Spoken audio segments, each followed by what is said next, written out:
નમસ્કાર, જય આદિવાસી, જય જોહાર મિત્રો. ચાલો આપણે વાત કરી લઈએ આપણા સમાજ પર આવતી આફતો અને એ આફતોમાંથી આપણે નીકળવું કેવી રીતે. આજે તમે 2-3 અઠવાડિયાથી એક ન્યૂઝ જોતા છે, જે એક ભૂલાફળિયા ગામનો બાળક છે, એ બીમાર છે. 1-2 ઓપરેશન પણ થયા છે, પણ હજુ પણ કરવા પડે એવું છે. તો એ પરિવાર પાસે પૈસા નથી.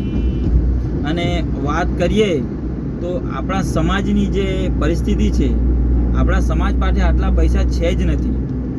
અને જો કોઈ મોટી મુસીબત આવે તો આપણું સમાજ એની ભરપાઈ કરી શકતું નથી.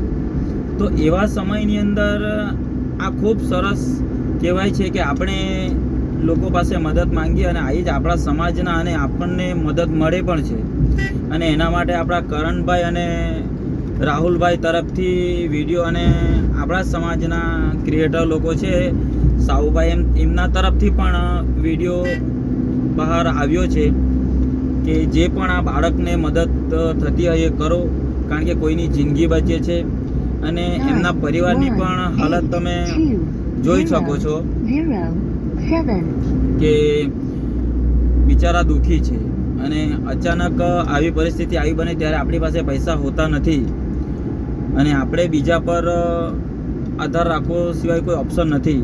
પણ આવા સમાજ જ્યારે પૈસા, આપણા સમાજ પર પૈસા છે જ નથી, એટલે આપણો સમાજ કેટલી મદદ કરશે. ત્યારે આવી જ રીતે આપણે થોડા પૈસા કરી, જે QR કોડ સ્કેનર છે એની અંદર 100-200 જે પણ થતા હોય નાખી આ બાળકની મદદ કરવી જોઈએ. આજ નહીં પણ તમામ જ્યારે આપણા સમાજના લોકો પર મુસીબત આવે છે ત્યારે આપણે મદદ કરવી જોઈએ. કારણ કે તમને કહું તો આપણા સમાજ પર કોઈ એવા ટ્રસ્ટ નથી કે જે આપણને મદદ કરી શકે. આપણા સમાજની એવી કોઈ હોસ્પિટલો નથી કે જે આપણને મદદ કરી શકે. આપણા સમાજના કોઈ જેવા વ્યક્તિ ધનવાન કદાચ હોય કે ના હોય, પણ આપણી સામે ખુલ્લેથી નથી આવી શકતા.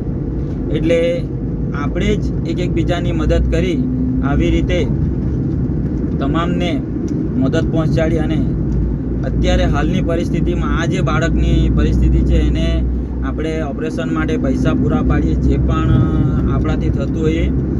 એટલે તમામ લોકો મદદ કરો.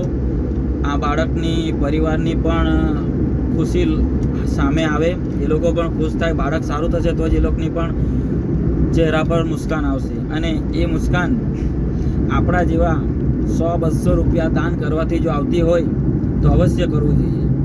તો આ ભૂલાફળિયા ગામનો છોકરો છે, એમને મદદની જરૂર છે, તો અવશ્ય મદદ કરો.